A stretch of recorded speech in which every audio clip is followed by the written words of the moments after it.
এমন রাসূল যিনি আপনাকে আমাকে ভালোবেসেছেন, যিনি আপনার জন্য আমার জন্য তার যে মাতৃভূমি তা ত্যাগ করেছেন, তায়েফের ময়দানে রক্তাক্ত হয়েছেন, যিনি তার জীবনের বিভিন্ন দোয়া করার সুযোগ ছিল আল্লাহর কাছে, যে দোয়া আমার জন্য আপনার জন্য রেখে দিয়েছেন।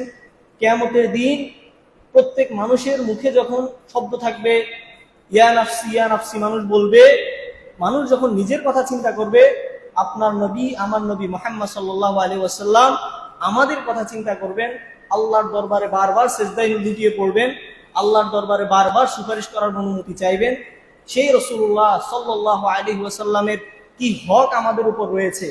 আমি যে বললাম আমি রাসূলের উপর ঈমান আনয়ন করলাম, রাসূলকে বিশ্বাস করি বলার পরে রাসূলের উপর যে দায়িত্ব এবং কর্তব্য আমাকে আপনাকে পালন করতে হবে, সেই বিষয়গুলো নিয়ে ইনশাআল্লাহ সংক্ষেপে আলোচনা করব। আল্লাহর কাছে তৌফিক কামনা করছি।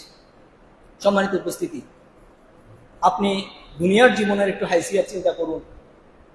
আপনি যখন বিবাহ করছেন, অথবা আপনার যখন সন্তান হচ্ছে, অথবা আপনি যখন বাবা হলেন, তখন আপনি সাথে সাথে চিন্তা করছেন এই মুহূর্তে দাঁড়িয়ে আমার সন্তানের জন্য আমার কি করতে হবে, আমার অধিকার কি, আমার হক কি। আপনি বাজারে ছুটে যাচ্ছেন, প্রয়োজনীয় জিনিসপত্র কিনছেন, আপনি পেরেশান হয়ে যাচ্ছেন, কিন্তু মুহাম্মদ রাসূলুল্লাহ সাল্লাল্লাহু আলাইহি ওয়াসাল্লাম, যার প্রতি ঈমান আনয়ন না করলে জান্নাতে যাওয়ার কোনো সুযোগ নেই, যাকে বিশ্বাস না করলে, যার অধিকার এবং হকগুলো আদায় না করলে জান্নাতে যাওয়ার মতো কোনো অধিকার নেই, সেই নবী সাল্লাল্লাহু আলাইহি ওয়াসাল্লামের হক আমাদের প্রত্যেকেরই জানা উচিত, এবং আমাদের প্রত্যেকের জানা শুধু উচিত নয়, আবশ্যক, প্রত্যেকের মুখস্থ থাকা চাই ইনশাআল্লাহ।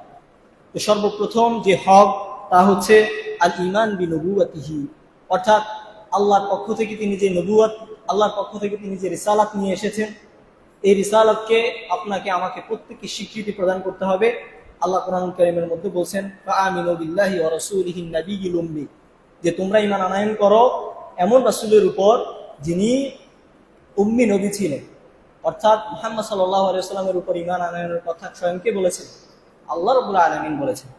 তেমনি ভাবে মুহাম্মদ সাল্লাল্লাহু আলাইহি ওয়াসাল্লাম দুনিয়াতে আসার পরে অন্য কোন, আমরা একটু আগে বলেছিলাম যে মুহাম্মদ সাল্লাল্লাহু আলাইহি ওয়াসাল্লামের দুনিয়া আগমনের পরে এবং কোরআন কোথাও পৌঁছানোর পরে কেউ যদি বলে যে আমি পূর্বের কোন নবীর দিনকে আঁকড়ে ধরে আছি, তাহলে সেটা কি আল্লাহর দরবারে কবুল হবে? সেটা কিন্তু আল্লাহ রাব্বুল আলামিনের দরবারে কবুল হবে না। দলিল হচ্ছে, একদিন ওমর ইবনে খাত্তাব রাদিয়াল্লাহু আনহু তাওরাতের একটা অংশ পড়ছেন, তখন ওই অংশ পড়তে দেখে রাসূল সাল্লাল্লাহু আলাইহি ওয়াসাল্লাম তাকে বলছেন লাউ আন্না মূসা কানা হাইয়ান, যদি মূসা আলাইহিস সালাতু ওয়াসসালাম আজকের দিনে জীবিত থাকতো, মা ওয়াসিয়াহু ইল্লা ইয়াত্তাবানি, মূসা আলাইহিস সালাতু ওয়াসসালামের কোনো উপায় ছিল না আমি নবী মুহাম্মদ সাল্লাল্লাহু আলাইহি ওয়াসাল্লামের অনুসরণ ছাড়া। সুবহানাল্লাহ। অর্থাৎ মূসা আলাইহিস সালাতু ওয়াসসালাম যদি জীবিত থাকতো তাহলেও কার আনুগত্য করা লাগতো? মুহাম্মদ সাল্লাল্লাহু আলাইহি ওয়াসাল্লামের আনুগত্য করার প্রয়োজন হতো। ইমাম আহমদ ইবনে হাম্বল তার বিখ্যাত কিতাব মুসনাদে হাদিসটা এনেছেন, ইবনে আবি শাইবা রাহিমাহুল্লাহ তার মুসান্নাফের মধ্যে হাদিসটা এনেছেন। সম্মানিত উপস্থিতি, নবী সাল্লাল্লাহু আলাইহি ওয়াসাল্লামের উপর বিশ্বাস করি, নবী সাল্লাল্লাহু আলাইহি ওয়াসাল্লামের উপর ঈমান আনলাম, এই কথা মুখে বলাই যথেষ্ট নয়, বরং আপনাকে ঈমান যে আপনি এনেছেন এর কিছু বাস্তব প্রয়োগ আপনার মধ্যে থাকতে হবে।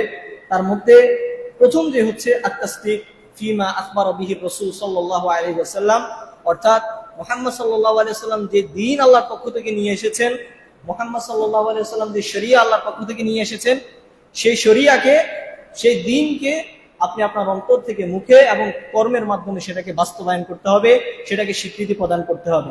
তাহলে ঈমান আপনার আছে আল্লাহ রাসূলের ব্যাপারে, সেটা বোঝা যাবে। দ্বিতীয়ত হচ্ছে আতাআতু ফিমা আমারা বিহি রাসূল সাল্লাল্লাহু আলাইহি ওয়াসাল্লাম, রাসূল সাল্লাল্লাহু আলাইহি ওয়াসাল্লামের আপনি আনুগত্য মেনে নিতে হবে। আল্লাহ যেমন রাসূলের আনুগত্য করতে বলেছেন, এবং আল্লাহ রাসূলের আনুগত্যটা ঈমানের, রাসূলের উপর ঈমানের অন্যতম শর্ত।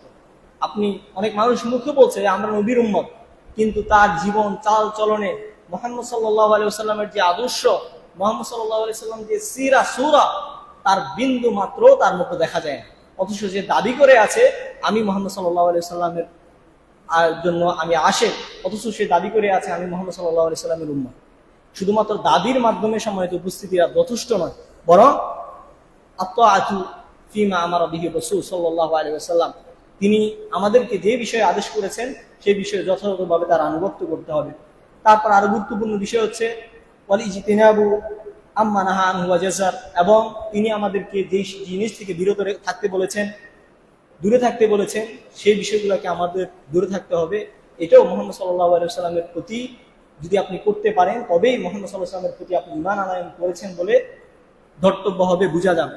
চতুর্থত যে বিষয়, আল্লাহ ইউবাদ ইল্লা বিমা শারআ আর রাসূল সাল্লাল্লাহু আলাইহি ওয়াসাল্লাম, অর্থাৎ মুহাম্মদ সাল্লাল্লাহু আলাইহি ওয়াসাল্লাম আল্লাহর পক্ষ থেকে যে শরিয়া নিয়ে এসেছেন, যে দ্বীন নিয়ে এসেছেন, পূর্ণাঙ্গ একটা দ্বীন জীবন ব্যবস্থা নিয়ে এসেছেন, সেই পূর্ণাঙ্গ জীবন ব্যবস্থাকেই আপনাকে মেনে নিতে হবে।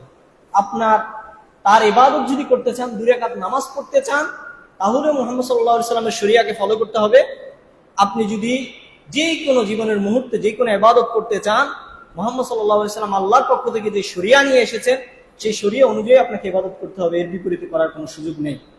তো আমরা প্রথমত জানলাম যে আল্লাহ রাসূলের প্রতি যে দায়িত্ব, আল্লাহ রাসূলের প্রতি যে আমাদের যে হক, প্রথম যে হক সেটি হচ্ছে আল্লাহ রাসূল সাল্লাল্লাহু আলাইহি ওয়াসাল্লামের যে নবুয়ত, সেই নবুয়তের স্বীকৃতি প্রদান করা।